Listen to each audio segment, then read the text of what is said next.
ఉషకి పిల్లలు పుట్టే అవకాశం ఉందా? మరి తనలో ఏదో లోపం ఉందని చెప్పారు.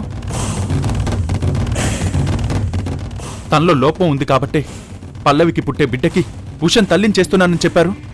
అంటే వాళ్ళు చెప్పినవన్నీ అబద్ధాలా?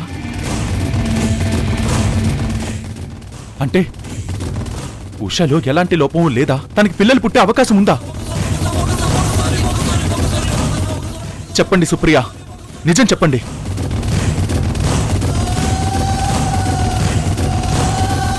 మీరు మౌనంగా ఉన్నంత మాత్రాన నిజాన్ని అబద్ధమనో లేదా అబద్ధాన్ని నిజమనో నేను నమ్మను. మీరు నిజంగా ఉషకి బెస్ట్ ఫ్రెండ్ అయితే, మీరు నిజంగా ఉష మంచి కోరుకునే వాళ్ళే అయితే దయచేసి నిజం చెప్పండి. అవునండి, ఉషాలో ఎలాంటి లోపమూ లేదు. తనకు పిల్లలు పుట్టే అవకాశం ఉంది. తనకు తల్లయ్యే అదృష్టం ఉంది. బొమ్మరిల్లు రాత్రి 8 గంటలకు మీ ఈటీవీలో.